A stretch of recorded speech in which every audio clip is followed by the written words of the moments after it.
Assalamualaikum warahmatullahi wabarakatuh. Perkenalkan, saya Nani Mulyani SPD, calon guru penggerak Angkatan 6, Unit Kerja SDN Batu Bangka, Kecamatan Moyohilir, Kabupaten Sumbawa, Provinsi Nusa Tenggara Barat. Saya akan memaparkan hasil aksi nyata saya modul 1.4 tentang budaya positif.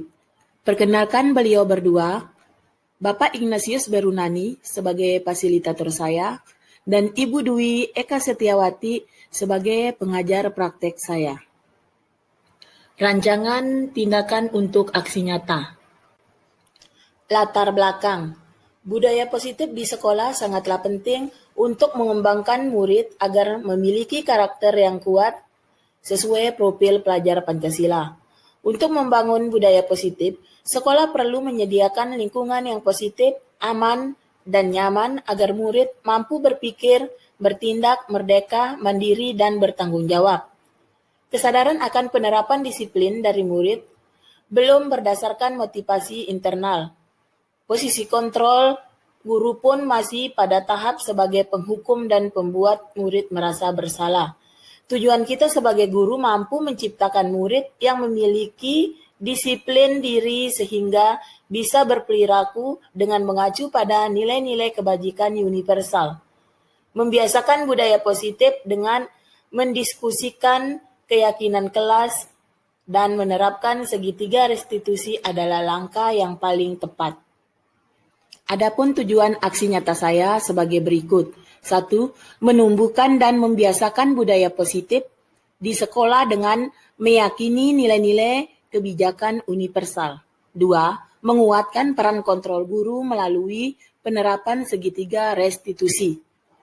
Adapun tolak ukur aksi nyata saya sebagai berikut. 1. Terbentuknya keyakinan kelas melalui kesepakatan kelas yang dilakukan guru dan murid. 2. Murid mampu menerapkan dan menjalankan keyakinan kelas yang dibuat. Lini masa tindakan. Langkah-langkah tindakan yang akan dilakukan. 1. Meminta izin kepala sekolah untuk melaksanakan diseminasi pentingnya penanaman budaya positif. 2. Mengumpulkan rekan guru untuk melakukan diseminasi pemahaman materi budaya positif. 3. Berkoordinasi dan berkolaborasi dengan wali kelas untuk membuat keyakinan kelas di kelas masing-masing. 4. Merefleksi dan mengevaluasi keyakinan kelas yang telah dibuat. Dukungan yang dibutuhkan. 1. Dukungan kepala sekolah, rekan guru, dan murid agar tindakan yang sudah disusun dapat dilaksanakan dengan baik dan menyeluruh. 2. Sarana dan prasarana untuk menumbuhkan budaya positif. 3. Dukungan orang tua dalam melakukan budaya positif. Kegiatan diseminasi di sekolah mengenai pemahaman pengalaman budaya positif. Bismillahirrahmanirrahim. Assalamualaikum warahmatullahi wabarakatuh.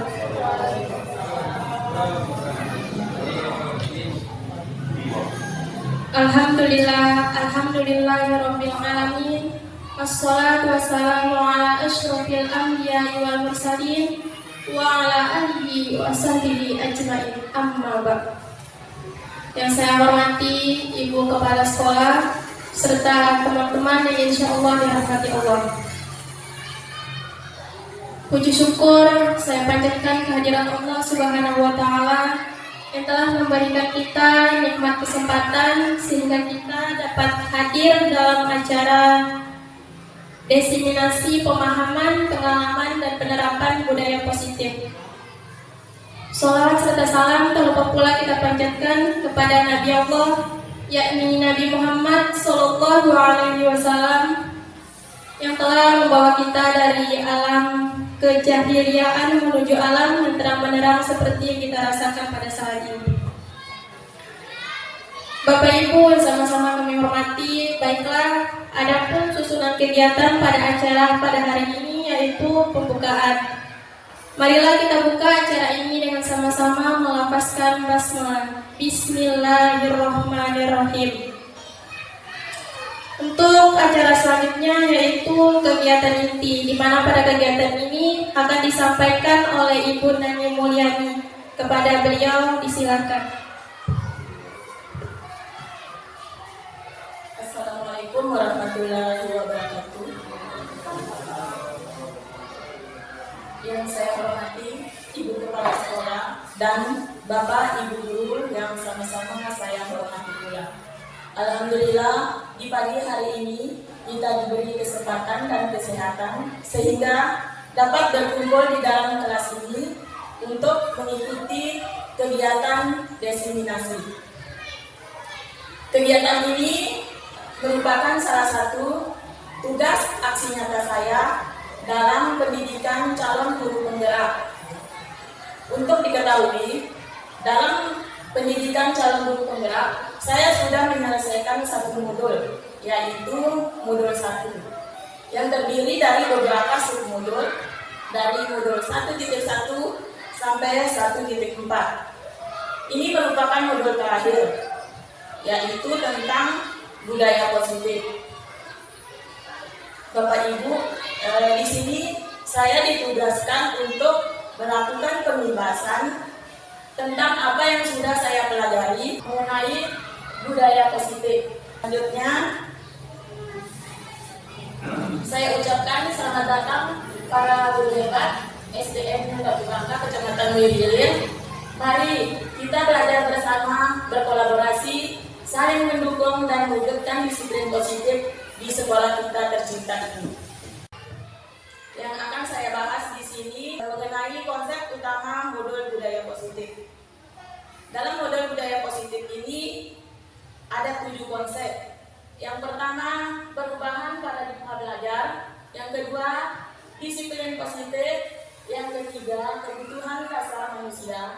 Yang keempat, motivasi perilaku manusia. Yang kelima, posisi kontrol restitusi. Yang keenam, keyakinan kelas. Dan yang terakhir, segitiga restitusi. Dari ketujuh konsep utama modul budaya positif ini, kita akan ulas satu persatu.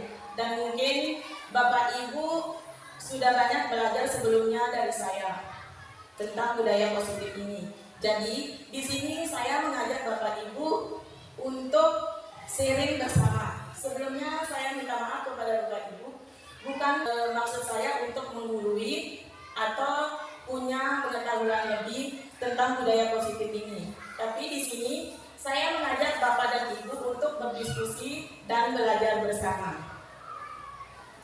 Yang pertama akan kita bahas di sini mengenai pembelajaran dengan paradigma baru. Pembelajaran dengan paradigma baru memastikan pembelajaran yang berpusat pada murid, yang mana setiap murid belajar sesuai dengan kebutuhan dan tahap perkembangannya untuk mewujudkan profil pelajar Pancasila. Kita tentunya sudah mengajar di kelas secara klasikal. Secara klasikal di sini kita jarang melihat perbedaan pada masing-masing murid kita. Dengan pembelajaran paradigma baru ini, kita dituntut untuk melihat perbedaan atau keunikan masing-masing murid kita. Nah, untuk mewujudkan profil pelajar Pancasila. Nah, profil pelajar Pancasila ini yang digencar-gencarkan sekarang memiliki 6 dimensi. Apa saja dimensinya, Bapak dan Ibu? Yang pertama, mandiri. Yang pertama, beriman, bertakwa kepada Tuhan Yang Maha Esa dan berakhlak mulia. Yang kedua, berbineka global, mandiri, bergotong royong, bernalar kritis, dan kreatif. Nah, di sini kita memiliki satu visi, yaitu mewujudkan profil pelajar Pancasila. Selanjutnya mengenai disiplin positif. Saya yakin Bapak dan Ibu sering mendengar kata disiplin. Kira-kira menurut Bapak dan Ibu, disiplin itu apa sih? Bagaimana penerapannya? Baik, disiplin itu sama dengan peraturan. Bapak Ibu, kalau kita dengar kata disiplin, pasti di otak kita peraturan.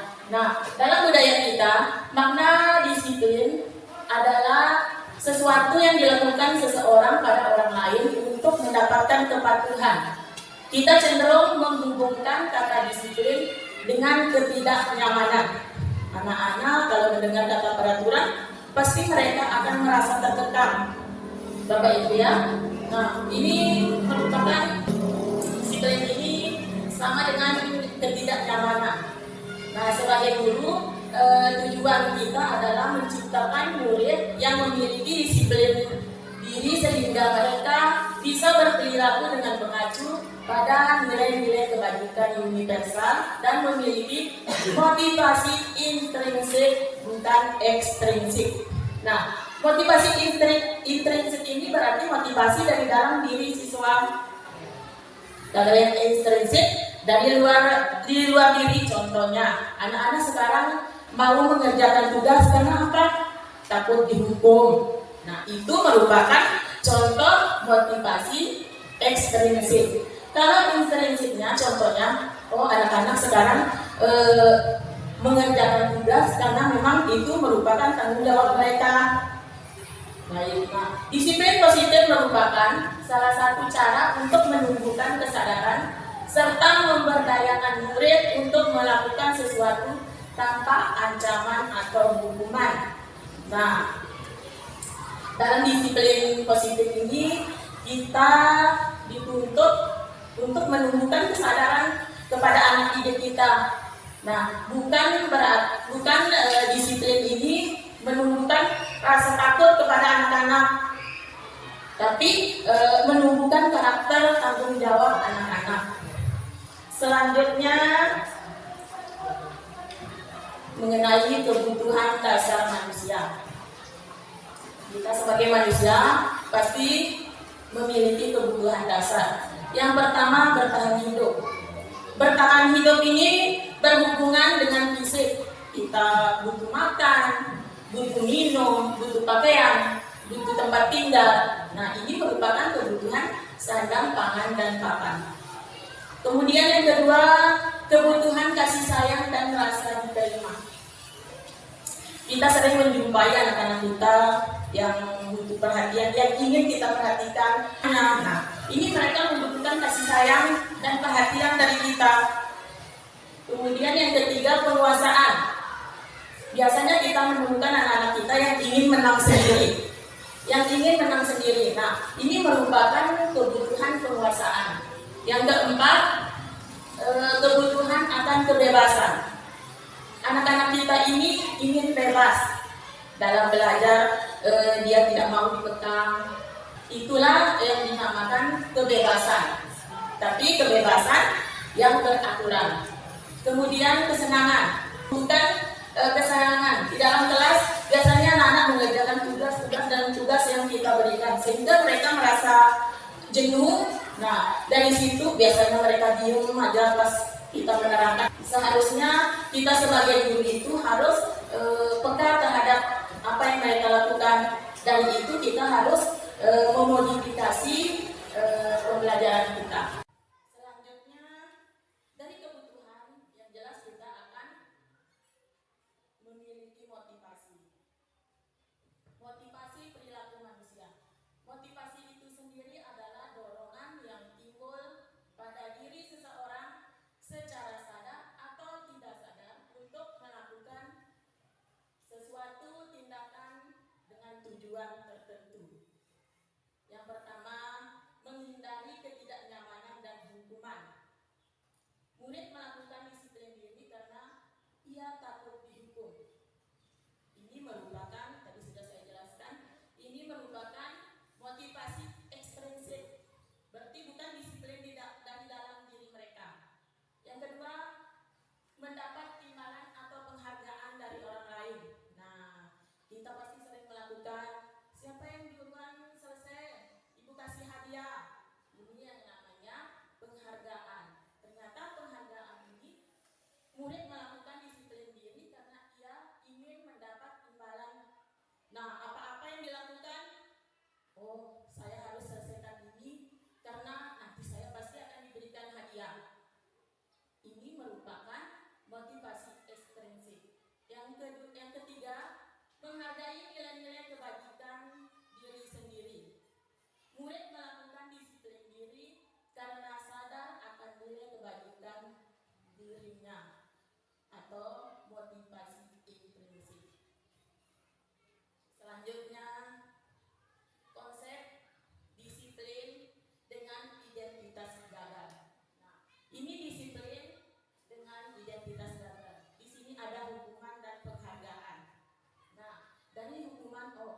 Kita dengar kata hukuman saja itu sudah menyakitkan.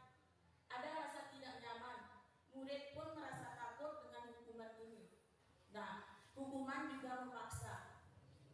Murid menyembunyikan kesalahan karena mereka takut hukuman, sehingga mereka takut terbuka kepada kita apa yang sudah mereka lakukan.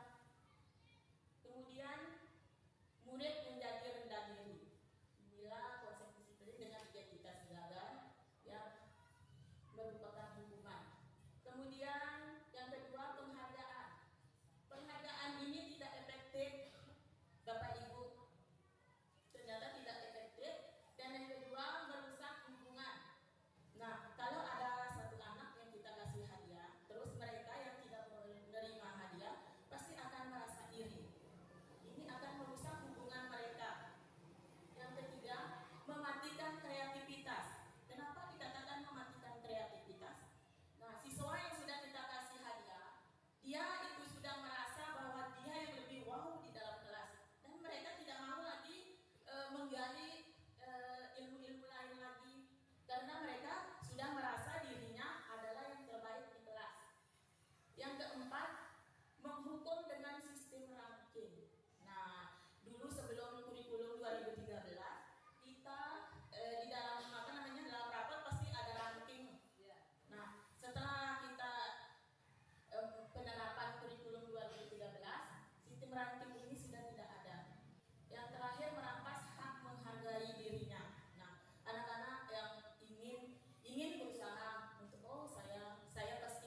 selanjutnya, konsep disiplin dengan pendekatan restitusi. Sebuah cara penanaman disiplin positif pada murid. Restitusi adalah proses menciptakan kondisi bagi murid untuk memperbaiki kesalahan mereka, sehingga mereka bisa kembali pada kelompok mereka dengan karakter yang kuat. Ciri-ciri restitusi bukan menebus kesalahan, namun belajar dari kesalahan. Yang kedua, memperbaiki hubungan. Yang ketiga, merupakan tawaran bukan paksaan. Yang keempat, menuntut untuk melihat ke dalam dirinya. Yang kelima, mencari kebutuhan dasar yang mendasari tindakan. Yang kelima, fokus pada karakter bukan tindakan. Nah, di sini kita fokus pada menggali karakter anak-anak, tapi bukan tindakan atau hukuman yang kita berikan kepada anak-anak. Yang terakhir, menguatkan dan fokus pada solusi. Itulah pendekatan restitusi. Kemudian berikutnya, perbedaan antara hukuman, konsekuensi, dan restitusi. Contoh kasus yang sudah saya terapkan, siswa terlambat dan tidak ikut kelas.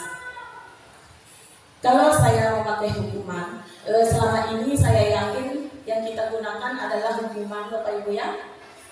Hukuman, kalau siswa terlambat dan tidak ikut kelas, hukuman guru menghukum murid tersebut dengan hormat mengangkat kaki sebelah 15 menit. Itu namanya hukuman. Terus guru marah dan murid menjadi takut. Sedangkan konsekuensi, guru memberikan konsekuensi untuk membersihkan kelas saat jam istirahat atau dikerjakan sebanyak 2 kali lipat. Nah, ini kita sudah mengambil haknya anak-anak, hak istirahatnya anak-anak dengan konsekuensi ini. Yang kedua, guru tegas dan murid menghormati peraturan. Kemudian restitusi. Guru menanyakan keyakinan kelas atau dirinya dan membantu murid menyelesaikan masalahnya. Di sini guru menanyakan keyakinan anak-anak, Bapak Ibu, dan membantu menyelesaikan masalahnya dengan mengarahkan anak-anak. Yang kedua, guru terbuka dan murid menghormati dirinya dan orang lain. Berikutnya, 5 posisi kontrol dan contoh penerapannya. Contoh kasus, murid mencontek saat ulangan. Di sini posisi kontrol ada 5, ada penghukum, pembuat rasa bersalah sebagai teman, pemantau, dan manajer. Kira-kira apa yang biasanya kita lakukan, Bu Ibu, Bapak dan Ibu? Posisi mana yang biasanya kita lakukan selama ini? Hukuman, betul. Kita biasanya menggunakan posisi sebagai penghukum, biasanya sebagai pemantau juga, Bu. Iya. Kalau sebagai penghukum, patuhi aturan kelas, lalu berdiri di depan kelas. Terus membuat rasa bersalah. Kita mengatakan kepada anak-anak, berapa kali Bu Guru memberitahukan kalau perbuatan nyontek itu tidak baik. Bu Guru kecewa sama kamu. Nah, anak-anak kelas akan merasa bersalah. Yang ketiga, sebagai teman. Kita memposisikan diri kita sebagai teman. Ayolah yang tertib, buat guru bangga. Kali ini tidak apa-apa kamu melakukan kesalahan. Ini posisi kita sebagai teman. Terus sebagai pemantau, kamu sudah melanggar apa peraturan dan konsekuensinya. Terus posisi kontrol yang lebih tinggi adalah sebagai manajer. Nah, ini yang saya gunakan selama saya mempelajari modul 1.4.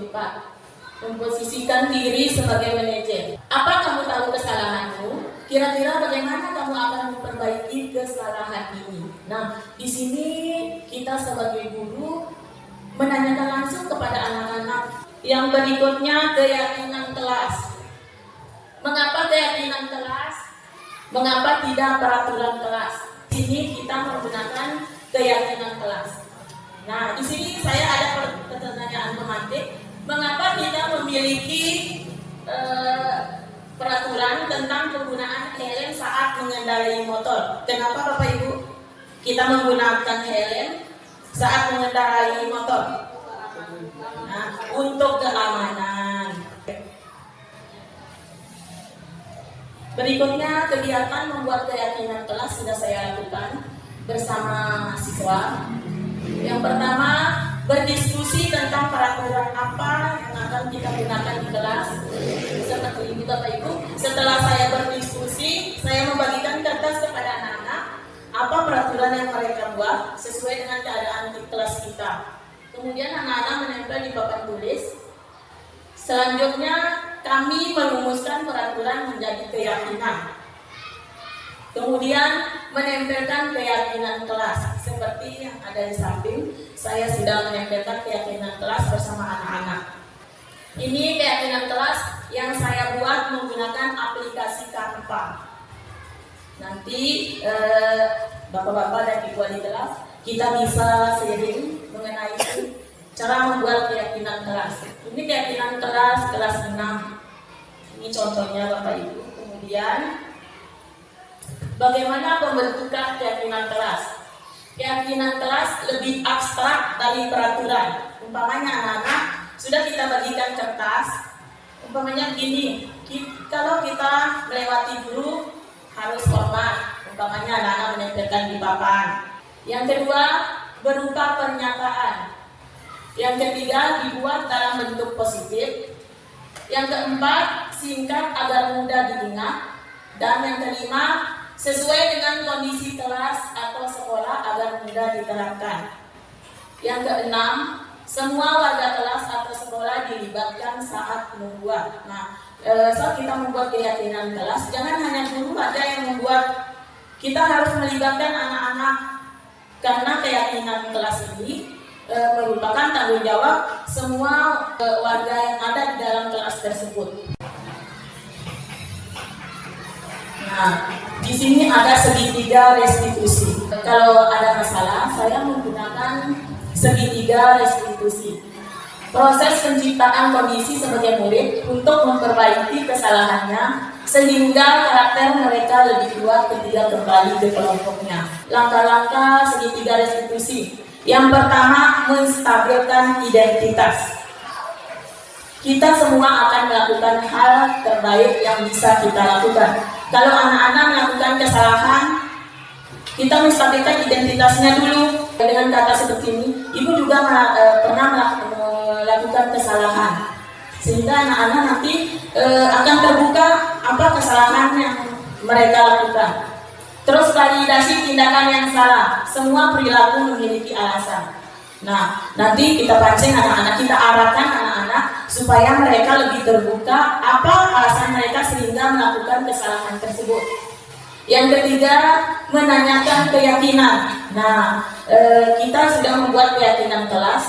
Jadi, apa kesalahan yang dilanggar oleh anak-anak, kita sesuaikan dengan keyakinan kelas. Tidak tepat waktu datang sekolah, berarti mereka melanggar keyakinan kelas kita, tidak tepat waktu.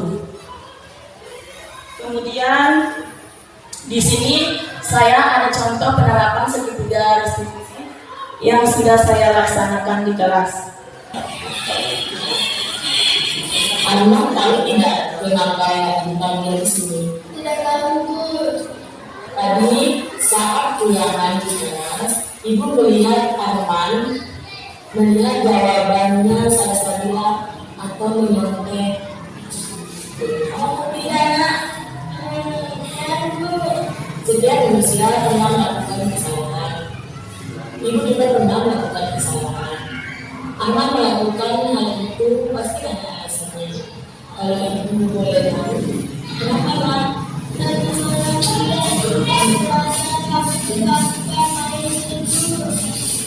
Perbuatan mencontek itu baik atau tidak? Apakah Arman bisa kamu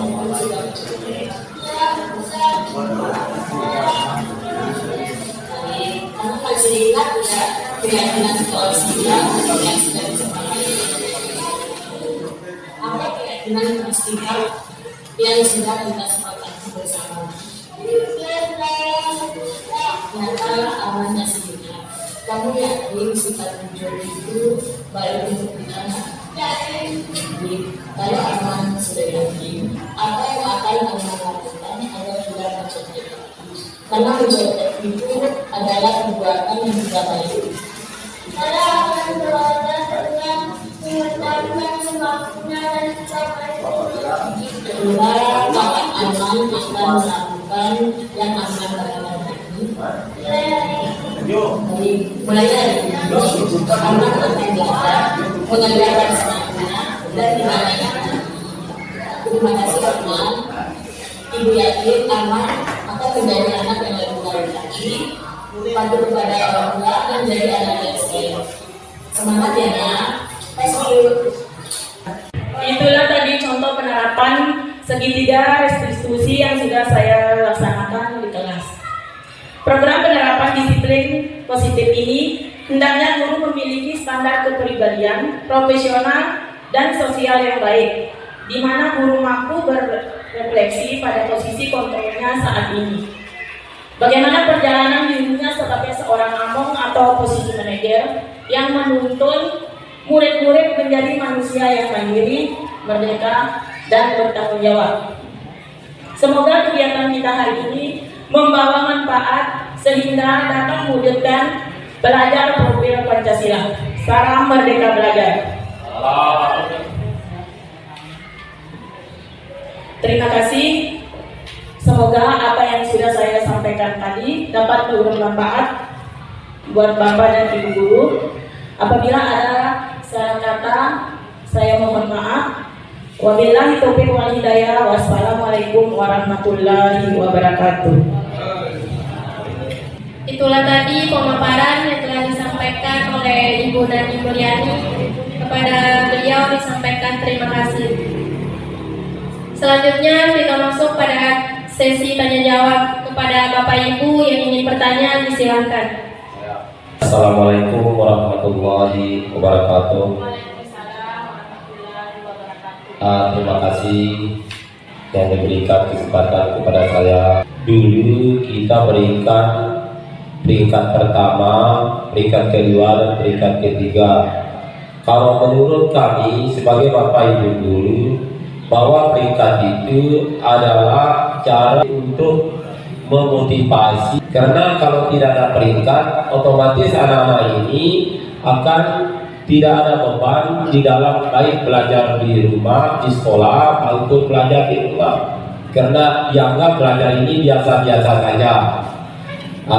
Pertanyaan yang kedua mengenai hukuman yang kita berikan kepada anak-anak kita yang melakukan kesalahan. Kalau tidak salah dengar tadi, kalau anak-anak melakukan kesalahan, berarti kesalahan itu hukuman yang kita berikan kepada anak-anak harus kita tanya kepada anak-anak yang bersangkutan yang melakukan kesalahan.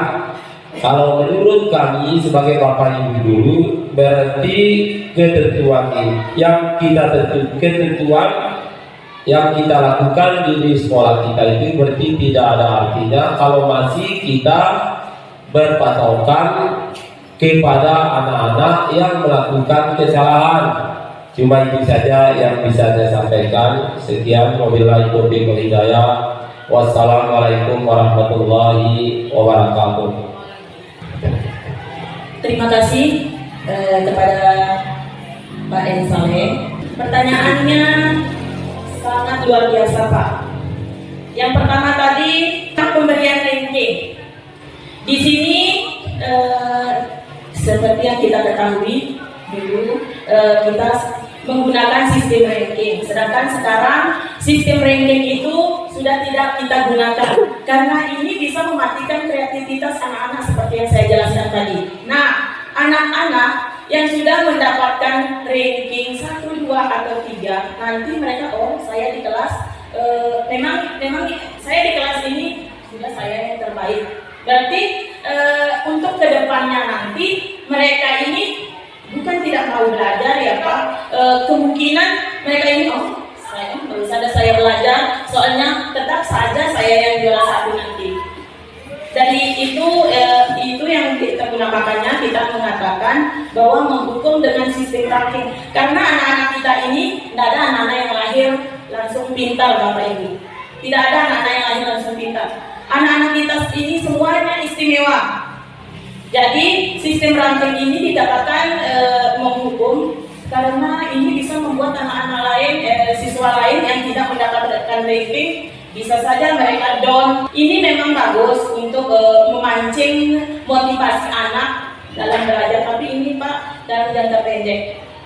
Mungkin itu saja penjelasan untuk pertanyaan pertama. Mungkin nanti ada tambahan dari teman-teman. Terus yang kedua tadi mengenai hukuman. Bapak tadi mengatakan hukuman kita harus menanyakan solusinya ke anak-anak. Hukuman di sini kita kan biasanya kalau anak-anak berbuat kesalahan itu sudah ada hukuman dari kita. Kita harus menanyakan mereka dulu. Kalau kita sudah memberi hukuman, mereka tidak akan terbuka kepada kita apa penyebab sehingga mereka melakukan hal tersebut. Kita tidak tahu apa sebenarnya permasalahan yang dihadapi baik di rumah atau di sekolah sehingga mereka melakukan seperti itu. Umpamanya sekarang tidak membersihkan kelas, hukumannya seperti ini. Kita langsung memberikan hukuman kepada anak-anak. Mungkin mereka terlambat datang sekolah, ada hal-hal lain yang mereka kerjakan di rumahnya. Entah itu mungkin membantu orang tuanya dulu, atau orang tuanya sudah tidak ada, atau bagaimana. Jadi kita harus menanyakan dulu kepada anak-anak apa penyebabnya. Tidak serta-merta kita langsung memberi hukuman kepada mereka. Berarti anak itu tidak mendapat keadilan kepada dirinya, padahal dia ini tidak berniat untuk terlambat, karena ada sesuatu dan lain hal yang dia lakukan atau yang terjadi di rumahnya, makanya mereka melakukan kesalahan tersebut. Mungkin itu saja Pak. Mungkin ada tambahan dari teman-teman yang lain. Terima kasih. Assalamualaikum warahmatullahi wabarakatuh. Ya, di sini mungkin saya sekedar untuk menambahkan sedikit terkait dengan pertanyaan Bapak Ansari tadi tentang perankingan. Dengan tidak mengurangi apa yang telah disampaikan oleh Ibu Nani Mulyani tadi, bahwa pemberian ranking kalau dulu itu dianggap hal yang luar biasa. Namun sejalan dengan waktu 2013 ranking sudah tidak diizinkan untuk diberikan pada rapat anak atau tidak dicantumkan. Kenapa dengan demikian? Mungkin ini berdasarkan apa yang pernah saya baca, berangkat dari masalah bahwa kecenderungan selama ini pemberian ranking itu akan menimbulkan yang pertama sikap yang tidak baik pada anak-anak yang tidak mendapat ranking. Umpamanya mereka akan menjadi down, stres, dan kurang rasa percaya diri. Nah, sementara kalau pada anak yang mendapat ranking, kecenderungannya biasanya anak-anak tersebut akan menjadi anak yang berkarakter sombong. Nah, jadi berdasarkan hasil survei sehingga diputuskan bahwa pemberian ranking itu tidak diadakan lagi. Nah, karena rata-rata biasanya kalau kita lihat di beberapa tempat, di beberapa sekolah, kalau anak yang mendapat ranking itu mereka akan bergaul dengan anak-anak yang ekonominya mampu. Sementara anak-anak yang tidak mendapat ranking, anak yang lemah, mereka akan bergaul dengan anak-anak yang sesama lemah. Mungkin itu sedikit penambahan dari saya. Assalamualaikum warahmatullahi wabarakatuh.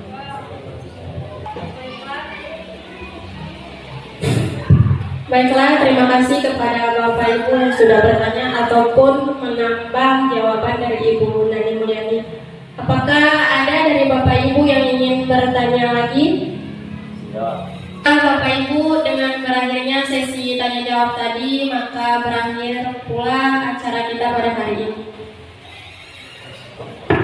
Marilah kita tutup acara ini dengan sama-sama melafazkan alhamdulillahirabbil alamin.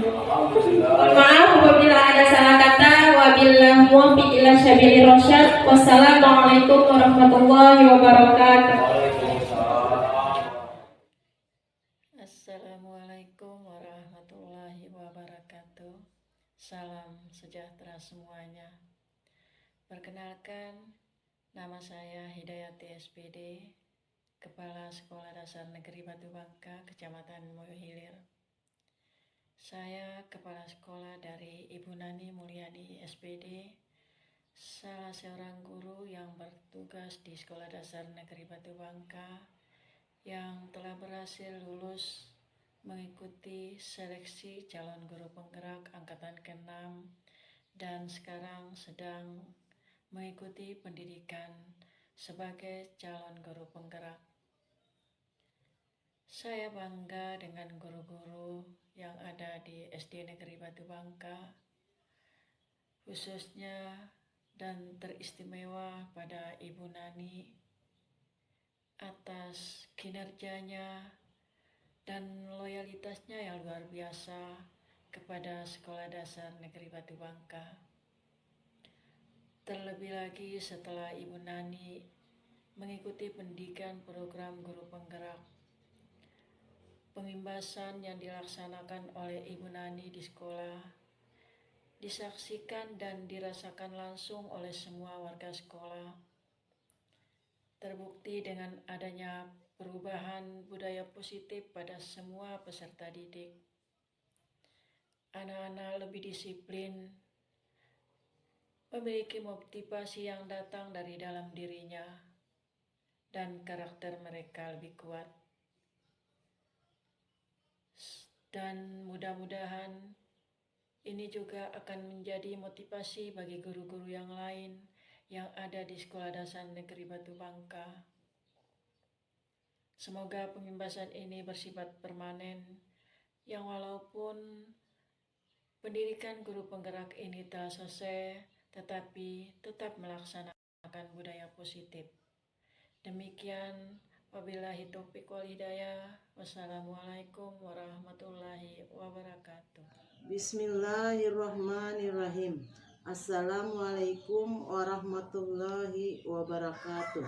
Saya Siti Nur Hasanah, guru SD Negeri Batu Bangka. Menurut saya, apa yang dipaparkan Bu Nani mengenai budaya positif sangat bagus untuk diterapkan di sekolah, terutama untuk siswa, karena masih banyak siswa di sekolah ini yang disiplin karena faktor intrinsik, bukan karena faktor dari dalam diri siswa.